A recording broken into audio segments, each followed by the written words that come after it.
À toi soit l'honneur. À toi soit la puissance.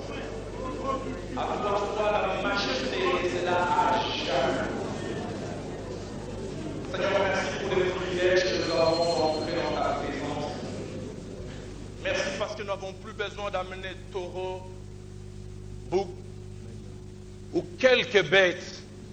Merci parce qu'une route vivante et nouvelle nous a été tracée au travers de ton corps. Merci parce que le voile du temple a été déchiré, partant d'en haut jusqu'en bas. Et que désormais nous avons libre accès dans la présence du Père. Merci encore pour les privilèges que nous avons d'être modelés, d'être façonnés à lui et à l'écoute de ta parole. Et c'est ce que nous désirons faire à cette heure. Seigneur, aide-nous à apporter ta parole comme il se doit. Que tu te saisisses de notre langue et de tout notre être. Et que par notre canal, tu puisses parler à quelqu'un, mais que tu puisses aussi nous parler à nous-mêmes. Parce que nous ne voulons pas nous exclure. Parce que vers la perfection aussi, nous courons, bien que c'est par nous que tu veux parler à cette heure. Atteins tes buts et tes objectifs qui sont mieux connus de toi au travers de ces instants. Nous te les demandons au nom de Jésus. Amen. Bonjour à tout le monde. J'aimerais vous inviter à lire avec moi dans Romains chapitre 7, épître de Paul aux Romains, chapitre 7, nous partons du verset 17, du verset 15 plutôt, au verset 24. Romains chapitre 7, du verset 15 au verset 24. Et nous tirerons notre thème de l'avant-dernière phrase de cette portion, c'est-à-dire la première phrase du verset 24. J'aimerais lire. Car je ne sais pas ce que je fais. Je ne fais point ce que je veux, et je fais ce que je hais.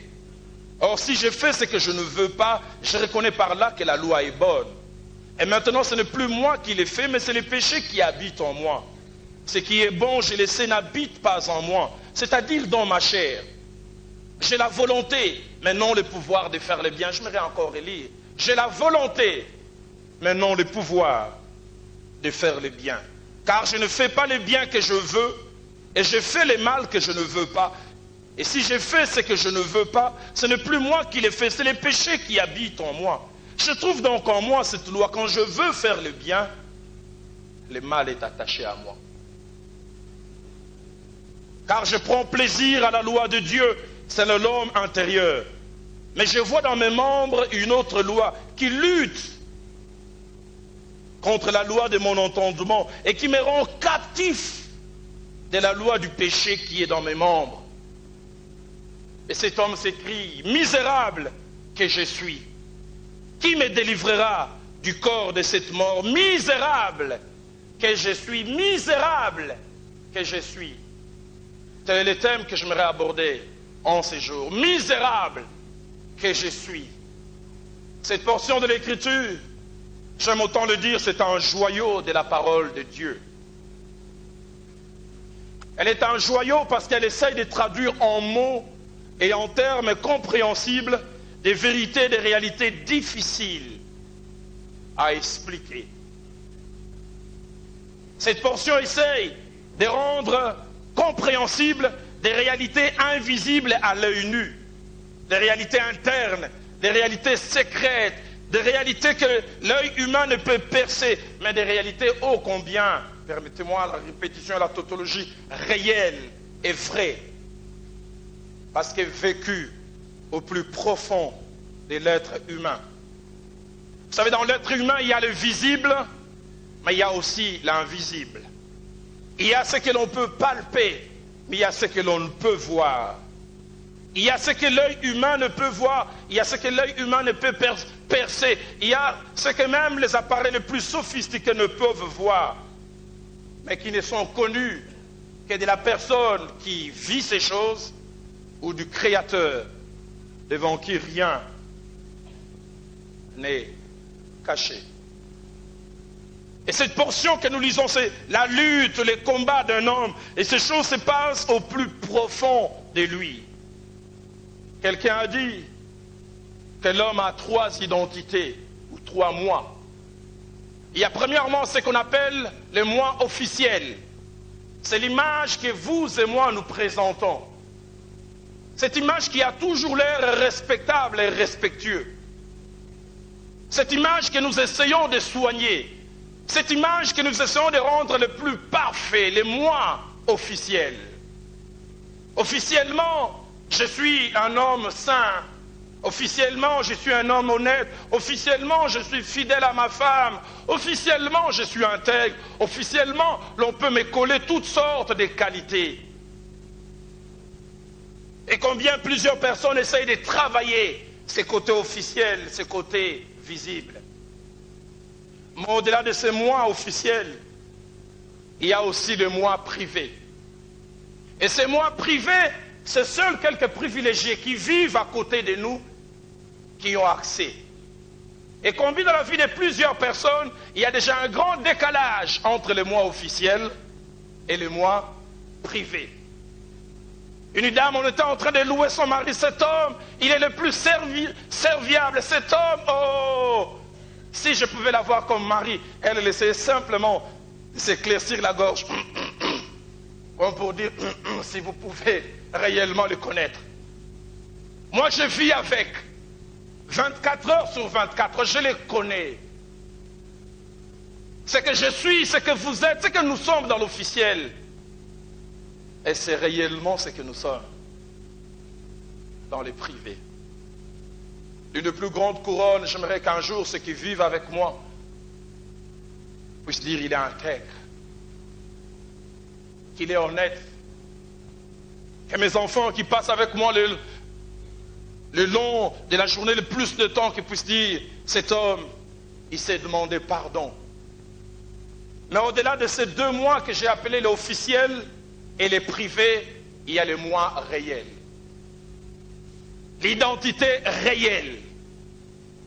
Cette identité réelle peut être des fois inconnue du grand public et même inconnue de ceux qui partagent avec nous les privés.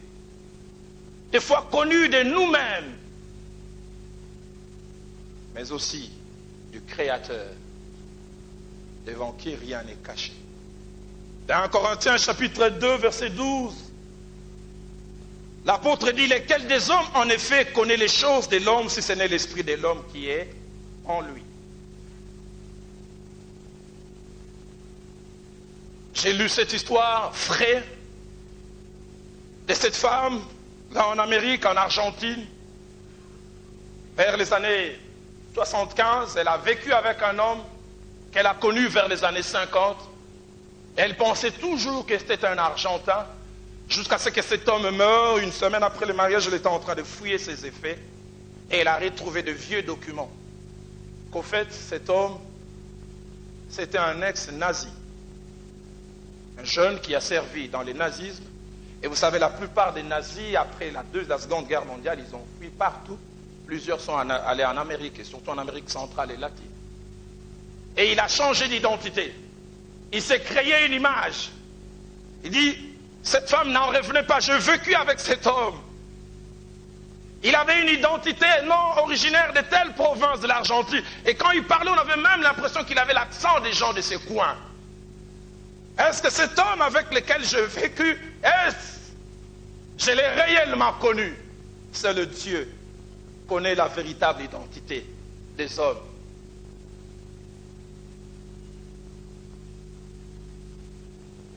Dans une ville de l'Afrique de l'Est, je n'étais pas l'orateur principal lors de cette convention. J'étais invité et il y avait un prédicateur, l'un des plus réputés de ces coins, un homme qui a un ministère grand, il a une grande église, un homme que tout le monde cherche à voir, un homme, quand vous venez chercher audience chez lui, il faut des fois prendre rendez-vous des jours avant. Un homme qui a un grand ministère entre guillemets. Ce soir, dans l'endroit où j'habitais vers 22h, il a appelé, je dois coûte que coûte te voir, je ne savais pourquoi, et il est venu. Il est rentré dans mon bureau, il a commencé à pleurer, plus âgé que moi il était. Je ne savais expliquer ce qui l'a mené à mes pieds. Il s'est mis à pleurer, il dit, je ne veux plus être celui que je suis. Je ne veux plus être celui que je suis. J'ai encore en mémoire comment il s'est roulé par terre. Il s'est tordu des douleurs, non pas des douleurs physiques, mais des douleurs morales internes. Je vois cet homme grand, respecté. Il pleurait, ça coulait des yeux, ça coulait des narines, ça coulait de partout. J'avais l'impression que quelqu'un était en train de pincer son cœur. Il pleurait. Et je suis resté avec de 22h30 à 3h du matin. Cela fait 6 ans, m'a-t-il dit, je trompe ma femme. Elle n'est pas au courant, elle ne peut le soupçonner, elle peut se l'imaginer. Et il m'était dit, pourquoi je dois faire de telles choses? Je prêche la sainteté, je prêche l'honnêteté, je prêche la droiture. Il dit, Roland, pourquoi je dois faire de telles choses? Je dois arrêter de prêcher. Et au plus fort de sa lutte interne, il dit, et le comble de tout, c'est que je l'ai fait avec une prostituée dont je suis devenu le client. Personne dans la ville ne pouvait soupçonner. Et encore moins son épouse. Mais ces choses se passaient au plus profond de lui. J'ai vu cet homme pleurer, je l'ai vu crier. J'avais mal, j'étais déçu par rapport à l'image que je me faisais de lui. Mais j'étais content aussi. Parce qu'un homme était en train de retourner vers les valeurs essentielles. Vers les choses qui comptent. Ma prière, Seigneur, redonne-nous des larmes dans l'église. Redonnons-nous des hommes et des femmes qui font encore de la sainteté leur quête. Des hommes et des femmes qui désirent la conformité avec Christ. Je veux être comme toi.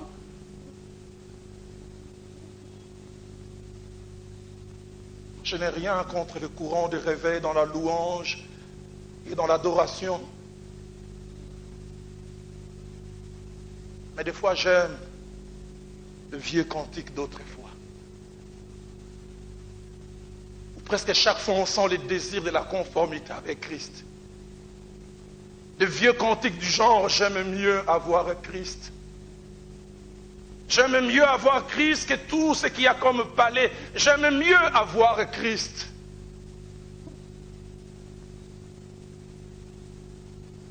Ce genre de cantiques, on ne les chante plus. Et ressembler Jésus, c'est mon espoir suprême. Penser, agir, mais toujours plus comme toi.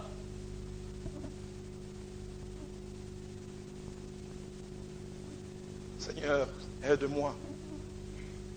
Seigneur, aide-nous. Dans Jacques chapitre 4, verset 9, l'apôtre dit, sentez votre misère. Soyez dans le deuil et dans les larmes. Que votre rire s'échange en deuil et votre joie en tristesse.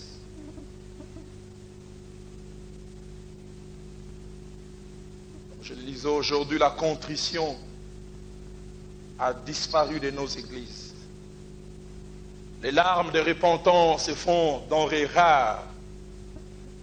Les hommes et les femmes ne veulent plus s'arrêter, se regarder en face. Ils préfèrent plus le matu-vu, ils préfèrent plus l'image extérieure. Seigneur, le plus important, ce n'est pas que je pâte ces gens. Le plus important, ce n'est pas toutes sortes d'étiquettes que ces gens peuvent me coller. Le plus important, c'est ce que je suis réellement. Et ce que je suis, je peux le cacher aux hommes, toi tu sais.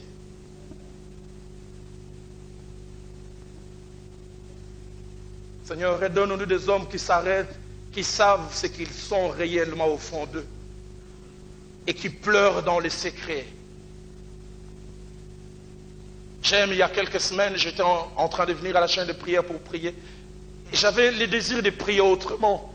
Et je peux vous dire sincèrement, toute ma prière a changé quand j'ai trouvé cet homme. Nous étions seulement à deux. Je ne pense même pas qu'il avait pris conscience que j'étais rentré. Il était d'un certain âge. Il avait la tête tournée vers le mur. Il priait. Et je sentais comment il pleurait. Il s'est mouché à chaque fois. Il disait, Seigneur, je ne veux plus être aussi colérique que je suis. J'aimerais être un mari doux et aimant. Tu vois combien avec mes colères, je gâte les climats à la maison. Je ne veux plus que ses mains cognent sur ma femme. Tu vois combien j'ai encore cogné. Je veux plus, je veux plus, je veux plus. Seigneur, donne-nous une chaîne de prière où de tels gens viennent. Et je puis vous le dire, j'étais venu prier pour autre chose moi-même aussi. J'ai changé de prière. Parce que je sais combien de fois mes émotions, je dois apprendre à les dominer.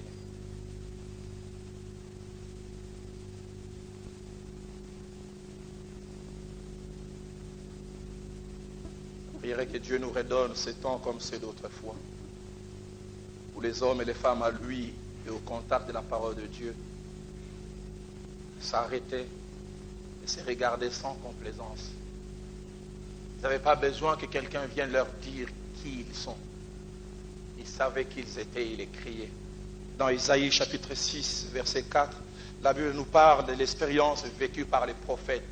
Non, personne ne lui a dit, il s'est mis à crier, malheur à moi, je suis perdu, car je suis un homme dont les lèvres sont impures. Isaïe, qui te l'a dit? Malheur à moi, malheur à moi. Malheur à moi, Seigneur, donne-nous des hommes et des femmes qui n'ont pas besoin que je leur dise. Aide-moi aussi moi-même, que personne ne vienne me rappeler des choses. Il y a des choses qui sont au-dedans de moi que moi-même, je connais mieux, que je dis, Seigneur, malheur à moi, que les mensonges cessent de me dominer, que les doubles langages cessent de me dominer. Seigneur, extirpe cette jalousie qui est en moi. Quand je vois l'autre lever, je ne supporte pas. Les gens ne le voient pas, mais tu vois cette chose, tu vois combien c'est poison. Malheur à moi. Seigneur, apprends-moi à accepter l'élévation de l'autre. Apprends-moi à accepter le succès de l'autre. Malheur à moi.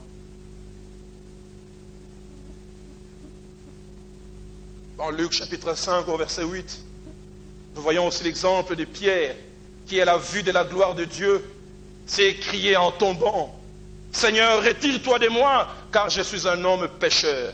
J'aime ça. Pierre, qui te l'a dit? Retire-toi de moi, je suis un homme pécheur, je suis corrompu, il veut dire, je suis vendu, tu ne le sais pas, moi je le sais, parce que je sais les choses que je fais, je sais jusqu'où, peut-être mes mains, les gens ne voient rien, mais je les entrave, j'ai des chaînes, je suis conditionné, je suis tiré à faire des choses, malheur à moi, je suis un homme pécheur. David est allé dans le même sens, dans la sincérité. Il a prié un jour, il dit, l'onction royale est sur moi, mais je suis encore faible. Quand il parle de faiblesse, il ne veut pas simplement parler de faiblesse physique, il veut parler de faiblesse dans toute sa globalité. Il dit, l'onction royale est sur moi, la faveur de Dieu est sur moi, mais je suis faible. Dans ces merveilleux passages que nous avons lus, même si les larmes ne sont pas visibles à l'œil nu, même si rien ne sait nous faire ressortir un homme qui pleure, mais tout regard avisé s'élit et entrevoir dans ces passages un homme qui souffre au plus profond de lui. Et qui souffre pourquoi? Simplement à cause d'une prise de conscience de sa corruption, prise de conscience de la domination du mal dans sa vie. Et ce passage est souvent présenté par des théologiens sous différents angles et de différentes manières. Les uns disent que c'est le reflet de l'expérience personnelle de Paul dans son parcours spirituel. Et même là, il y a deux courants. Les uns disent que ce que Paul relate est l'expression de quelque chose qu'il a vécu avant sa conversion. D'autres disent non, ce qu'il présente là-bas, c'est une expérience vécue après la conversion. D'autres même, dans un autre courant d'idées, ils disent que Paul ne fait que expliquer ce qui se passe dans le cœur et dans la vie du croyant sans que cela soit son expérience personnelle. Et les uns vont plus loin, jusqu'à trouver beaucoup de négativisme dans ces passages. Ils trouvent dans ces passages comme un aveu d'impuissance et l'incapacité qu'a un homme à pouvoir s'échanger lui-même, sans contredire. Ces gens, sans même rentrer dans quelques débats dont les théologiens sont friands. J'aimerais plutôt prendre les côtés positifs de ces passages. Premièrement, l'on voit et l'on sent un homme qui fait de la sainteté sa quête et sa recherche. Et j'aime le terme qu'il utilise. Il dit les biens que je veux faire. Les biens que je veux faire. Il y a une quête, il y a un désir, il y a un attachement. Il dit les choses que j'aime. Une autre version même dit les choses que j'ai chéries.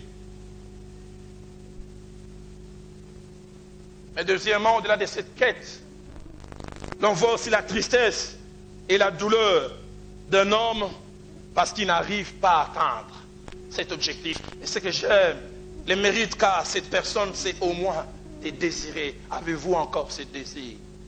Ai-je encore ce désir? Avons-nous encore ce désir?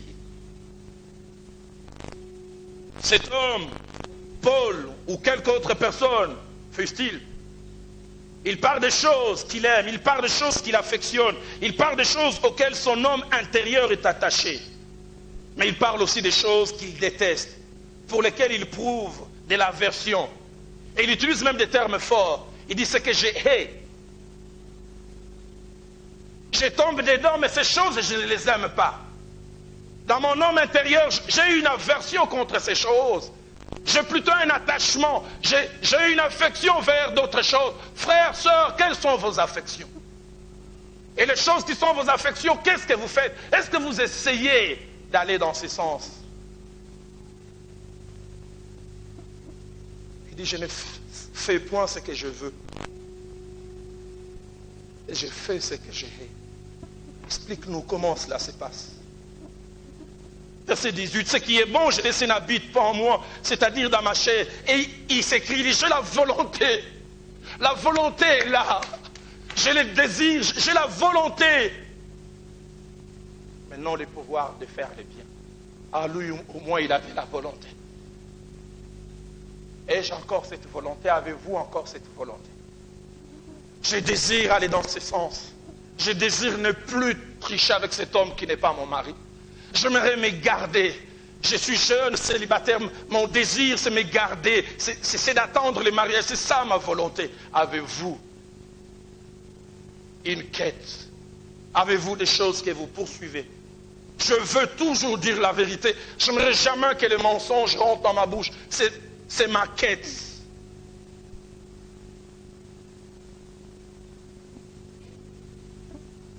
Écrivant aux gens de son époque, l'apôtre Pierre dira dans 1 Pierre chapitre 1er, versets 15 à 16.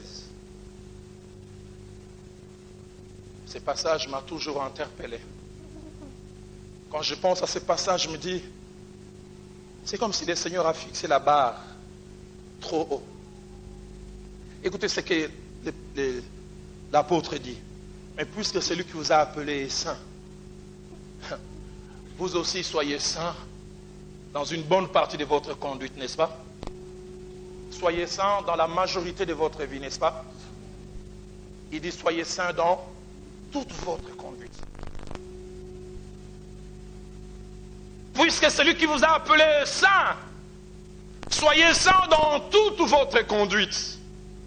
Que chaque aspect de votre être, que chaque aspect de votre personnalité soit baigné dans la sainteté. Puis il va plus loin, selon qu'il est écrit, vous serez saints, car je suis saint. Dieu serait un Dieu irresponsable s'il nous appelle à la sainteté, et même à la sainteté totale, sans pourvoir quant à ce qu'il faut pour nous amener à la sainteté. Sinon, il sera un Dieu irresponsable. S'il nous appelle à la sainteté, et même à cette sainteté dans toute notre conduite, c'est qu'il a pourvu pour cela. Seigneur, aide-moi à la poursuivre, cette sainteté. Et abordons dans le même sens, Paul écrira aux Thessaloniciens, dans 1 Thessaloniciens chapitre 5, versets 22 à 24. Il dit, abstenez-vous de toute espèce de mal. Non, ce n'est pas Dieu qui viendra du ciel pour vous arrêter. Il dit, c'est votre part. Abstenez-vous. Abstenez-vous. Abstenez-vous. Abstenez-vous, dit-il.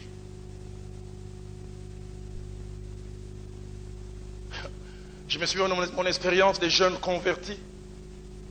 Quand j'ai quitté le monde, j'avais difficile à me séparer d'une jeune fille. Je me dis, Seigneur, aide-moi. Et puis un jour, je me suis retrouvé à l'arrêt de bus à Kitambo. Seigneur, si tu ne veux vraiment pas que j'aille là-bas, qu'il n'y ait pas de taxi. J'ai fini ma prière, il y a un taxi.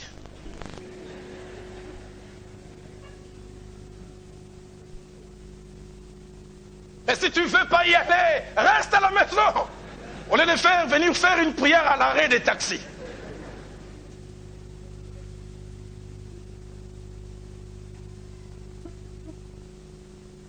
Je me souviens, j'allais, je voyais cette jeune fille. Et quand j'arrivais là-bas, j'étais comme anesthésié, j'oubliais tout. Plus de condamnation, plus de culpabilité. Mais 10 fois sur 10, chaque fois que je la quittais, je rentrais, je pleurais. Je venais à l'église, on prêchait, j'avais rendez-vous avec elle à 13h et puis à 12h on était en train. Je pleure, lance un appel. Seigneur, je ne peux plus partir.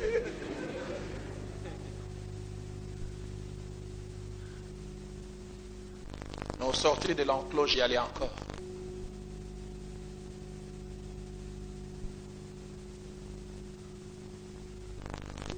J'en parle pour vous dire que je suis passé aussi par là.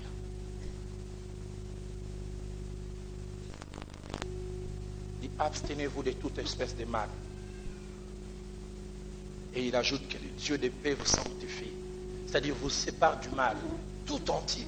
Et que tout votre être, esprit, âme et corps soit conservé irréprochable. D'autres versions disent irrépréhensible lors de l'avènement de notre Seigneur Jésus. L'apôtre parle de la sainteté qui touche tout notre être. Et pour qu'il n'y ait pas confusion, il explique l'être c'est quoi. Il dit que cela touche l'esprit, que cela touche l'âme et que cela touche aussi le corps. Seigneur, aide-moi à garder mon corps dans la sainteté. Aide-moi à ne pas me livrer à la débauche. Aide-moi à garder mon âme. Et vous savez, l'âme, c'est le centre de nos émotions. Et Dieu veut que même l'âme puisse être sanctifiée. Dans l'âme, il y a toutes sortes de choses que l'œil humain ne peut voir, mais que Dieu voit. Dans l'âme, il y a la jalousie invisible. On peut embrasser quelqu'un en le souriant, alors qu'au fond de son cœur, on le poignarde. Seigneur, que la sainteté m'habite aussi jusque-là.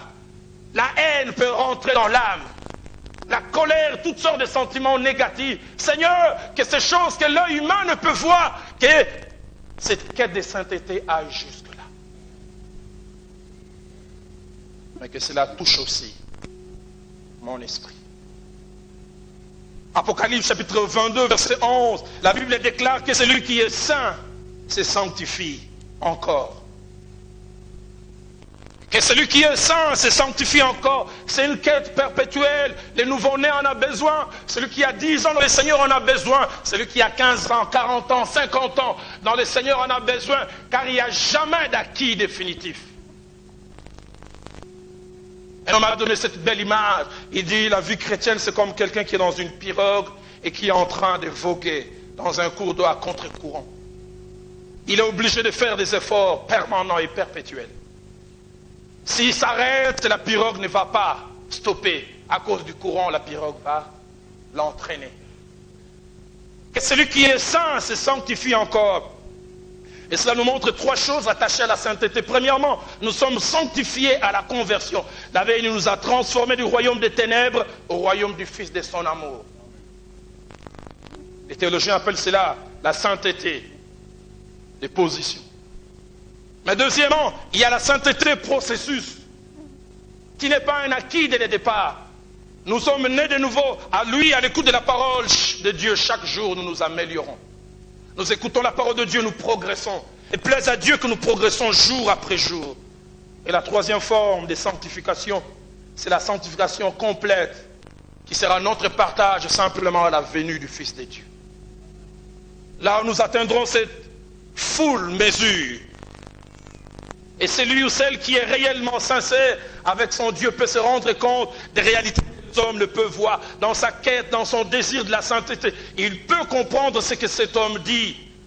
Je trouve donc en moi cette loi. Quand je veux faire les biens, le mal est attaché à moi. Un prédicateur français est venu il y a plusieurs années ici. Et j'aime la manière dont il a illustré cela. Il a dit un jeune homme était né de nouveau. Et il criait, il dit j'ai abandonné les péchés. Dieu est merveilleux. Et puis voilà, il est rentré dans les eaux du baptême. Il est passé, il a fait un merveilleux témoignage. Il a dit, oh Église, alléluia. Le vieil homme, je l'ai laissé dans la piscine. Il est resté là-bas, il ne retournera plus. Et il a continué à marcher dans la victoire. Un beau jour, le pasteur l'a vu la tête baissée. Il a demandé, qu'est-ce qui ne va pas? Il dit, je suis retombé dans certaines choses. Il dit, pourquoi? Il dit, je ne savais pas que le vieil homme savait nager.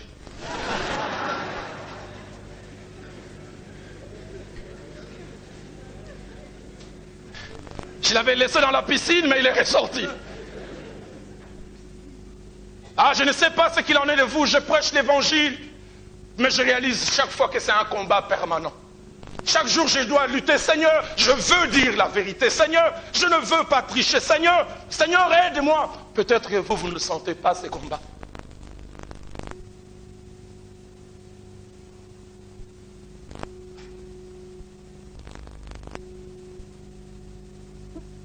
Parce qu'il a pris conscience de cette lutte, cet homme dit, misérable que je suis. Il dit, vous ne le savez pas, je suis un infortuné, je suis un malheureux. J'arrive pas à être victorieux. Est-ce qu'il y a des domaines dans votre vie où vous vous êtes arrêté, ou même vous avez connu une régression? Paul dira aux Galates, dans Galates 7 au verset 8, vous couriez bien. Qui vous a arrêté pour vous empêcher d'obéir à la vérité?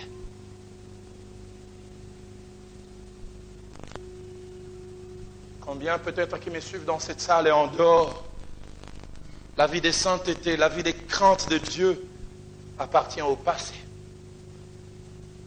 où la sainteté était leur quête. Je me souviens de cet homme qui est venu me dire autrefois, quand je montais, mon cœur battait à la chamade. Et je ne retrouvais ma paix que si j'allais rectifier. Je ne retrouvais ma paix que si j'allais replacer la vérité là où j'avais sémé les mensonges. Mais aujourd'hui, on est habitué. Qui vous a empêché d'obéir à la vérité? Est-ce l'environnement dans lequel vous évoluez? Est-ce les amis? Est-ce les intimes? La Bible dit que certes, il a un homme de gagner le monde entier et de perdre son âme. En Jérémie chapitre 13, verset 23, le prophète dit, un Éthiopien peut-il changer sa peau? Et un léopard ses taches. Et même, pourriez-vous faire les biens, vous qui êtes accoutumés à faire le mal?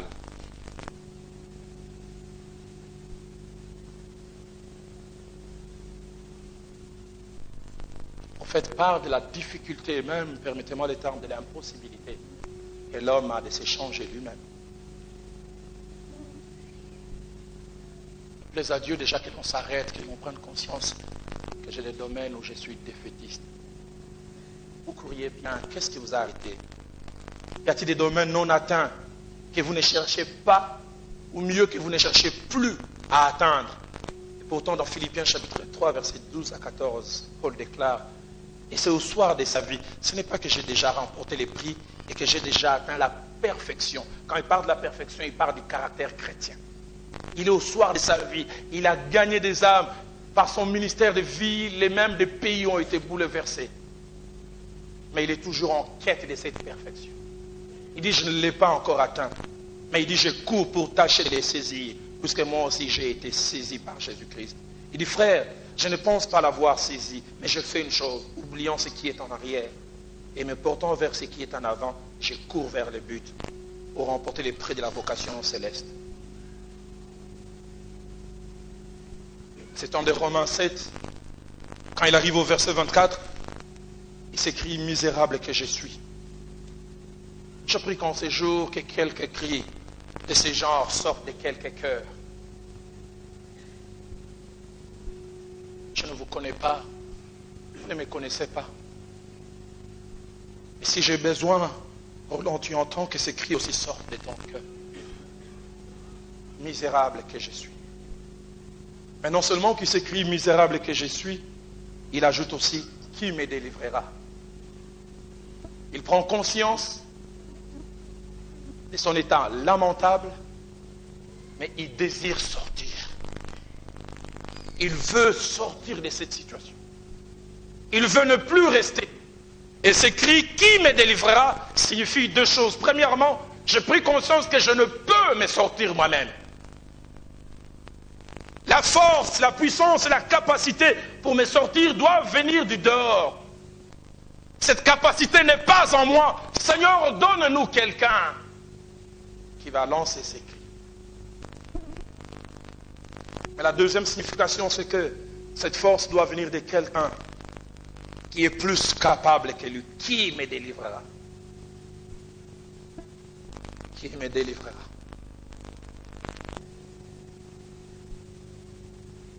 cette force, cette puissance venant d'en haut, capable de transformer l'homme le plus mauvais, le plus corrompu, et peut intervenir dans la vie de l'homme que si ce cri de désespoir est lancé. C'est le chemin obligatoire qui me délivrera. Au Congo, on s'est lancé des cris de détresse pour les mariages, pour les voyages, pour les visas, pour autre chose. La mauvaise en elle-même. Il plaise à Dieu qu'en ces jours, quelqu'un s'arrête aussi pour lancer un cri parce qu'il connaît ce qu'il est au fond de lui. Je ne sais qui tu es, où tu es tombé, et même jusqu'où. Ce que je veux savoir, c'est qu'il est capable de te relever et de me relever. La preuve, c'est qu'au verset 25, celui qui criait « Misérable que je suis, qui me délivrera ?» s'écrit « Grâce soit rendue à notre Dieu par Jésus-Christ notre Seigneur. » Alléluia. Il est capable de te transformer. Et cela me permet en terminant de dire une chose importante. J'avais parlé de 3 identités au départ, du moi officiel, du moi privé et du moi réel.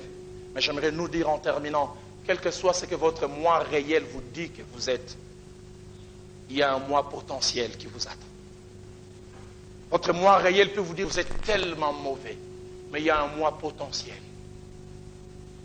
Il y a une identité meilleure qui peut faire que vous puissiez changer. Une dame, Marie de Magdala, il s'appelait, la Bible dit qu'elle était possédée de plusieurs démons. Je ne sais quel genre de vie elle menait. D'autres étudiants de la Bible disent qu'elle était prostituée. Est-ce vrai, est-ce faux, je ne sais pas. Mais toujours est-il que la Bible dit qu'elle était possédée de 7 démons. Certains théologiens vont même jusqu'à dire quand on parle de 7 démons chez Marie de Magdala, cela ne veut pas forcément parler du nombre. Cela veut dire la plénitude dans le mal. Un jour, elle a rencontré le Seigneur. Et elle est devenue ce qu'elle pouvait potentiellement devenir. Je suis étonné quand au sortir du tombeau, après qu'il ait vaincu la mort, après qu'il ait vaincu le tombeau, à qui il apparaît le premier? À celle qui autrefois avait 7 démons. Mais sûrement, avant qu'elle ne change, elle a dû crier. Est-ce dans le même terme? Je ne sais pas. En ces jours, j'aimerais que quelqu'un dise, misérable que je suis. Misérable que je suis. Qui me délivrera? J'aimerais nous inviter à baisser nos têtes dans la prière.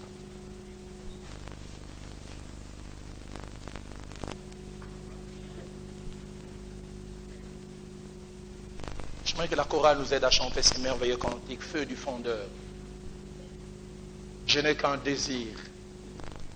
J'ai choisi d'être saint. D'être saint. Feu du fondeur.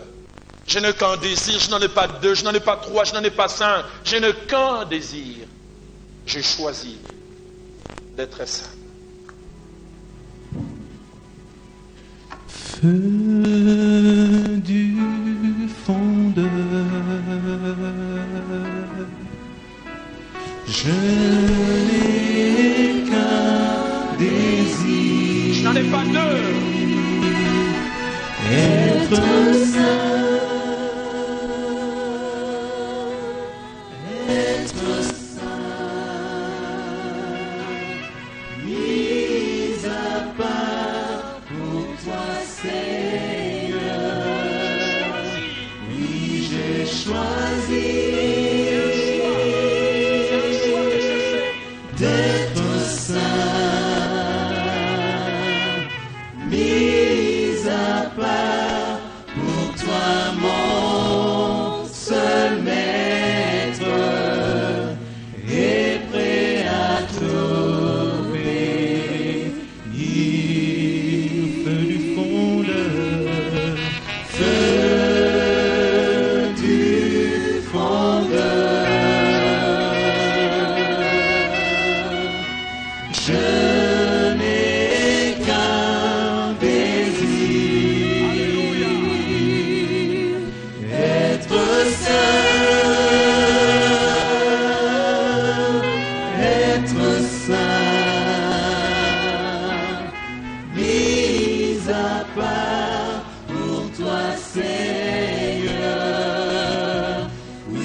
fondeur, alléluia. Que ce soit ta prière, ma prière.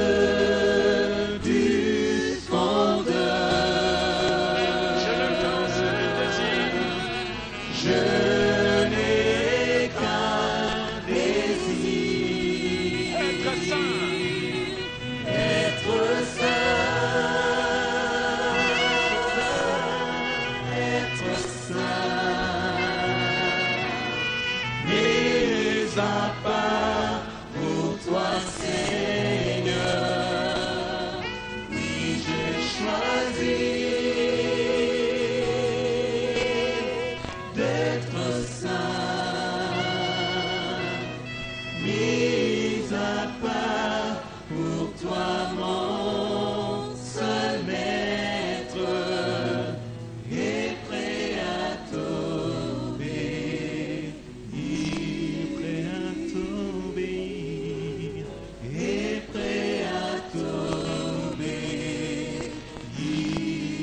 prêt à t'obéir, et prêt à t'obéir. Y a-t-il quelqu'un en ces jours qui veut dire, prédicateur, ces choses que tu as enseignées, cette expérience de cet homme de Romains 7, je suis en train de les vivre. Je sens un dualisme dans mon cœur, je sens un combat, une lutte entre le bien et le mal, mais malheureusement c'est le mal qui semble triompher. J'aime Dieu, je m'affectionne des choses de Dieu.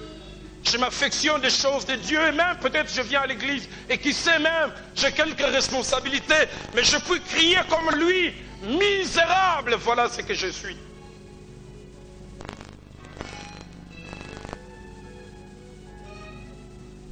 Je trompe ma femme, je trompe mon mari, le mensonge est attaché à ma personne, la fourberie, toutes sortes de choses. Je prêche l'évangile, je chante, mais je ne sais me détacher des combines. Je suis jeune, j'aime le Seigneur, j'ai même quelques responsabilités à quelques niveaux, mais je ne sais garder mon corps dans la pureté. Des pensées impures m'envahissent, me dominent. Quelqu'un même s'écrie à cette heure, si tout ce que je suis au fond de moi, on pouvait l'afficher devant les hommes, je me cacherais. Je perdrais ce crédit ou cette crédibilité que j'ai. Je perdrais cette aura qui semble m'entourer. Seigneur, ôte dans mon cœur cette jalousie. Ôte dans mon cœur cette haine. Misérable que je suis. J'ai la volonté de faire le bien. Je veux faire le bien. Je veux faire le bien. Y a-t-il quelqu'un qui a lu de cette parole veut dire, pasteur, je ne vais pas vous dire, prie pour moi, j'aimerais dire, prie avec moi. Car quand quelqu'un se lèvera déjà avec lui, moi je suis levé. Seigneur, tu connais mon cœur. Y a-t-il quelqu'un qui avec moi veut se lever, veut dire, plus de sainteté je désire. Plus de sainteté dans ma langue. Plus de sainteté dans mon âme. Plus de sainteté. Feu du fondeur. Alléluia. Je n'ai qu'un désir. Alors que nous nous levons, parlons-lui. Moi, je connais les choses avec lesquelles je lutte. Elles sont peut-être différentes de celles avec lesquelles toi tu luttes.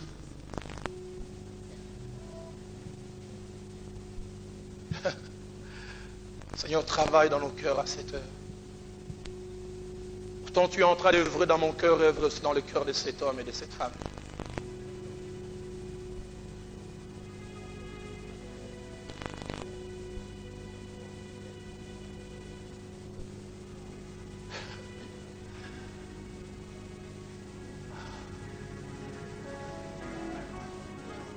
Travaille dans mon cœur, Seigneur.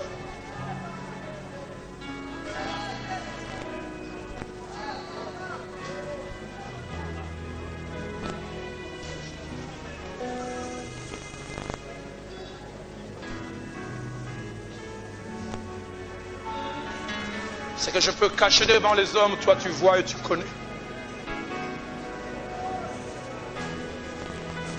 Je te connais depuis plusieurs années. Et même je te sers. Mais j'ai besoin encore de plus de victoire. J'ai besoin encore de plus de victoire. Je ne veux pas m'arrêter, s'il te plaît, Seigneur. N'est-il pas écrit, mieux vaut la fin d'une chose que son commencement?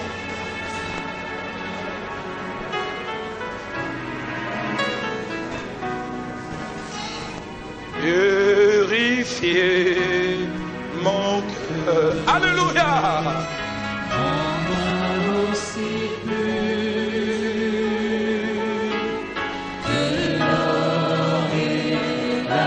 Purifie mon cœur. Purifie mon cœur, rends-moi aussi pur que l'or, feu du fondeur. Je n'ai qu'un désir, être saint,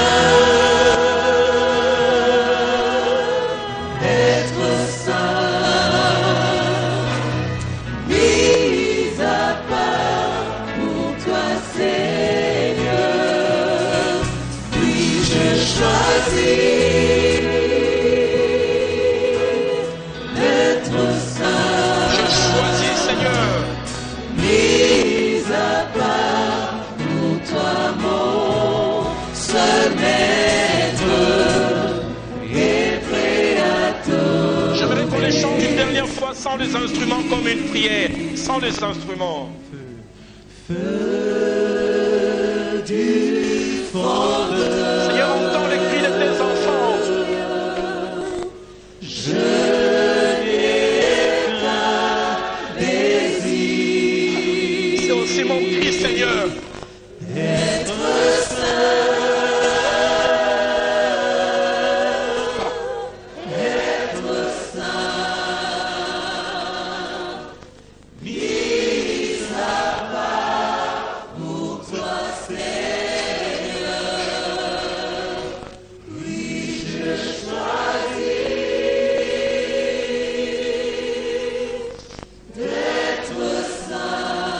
Je choisis.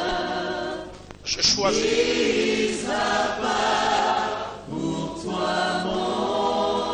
seul maître, et prêt à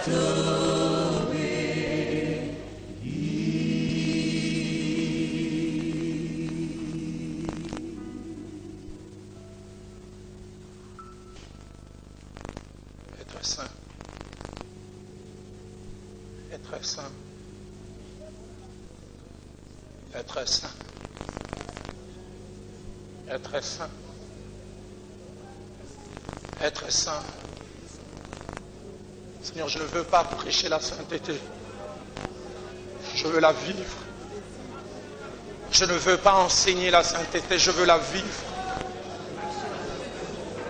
Je choisis. À cette heure, je réitère encore ces choix. Je choisis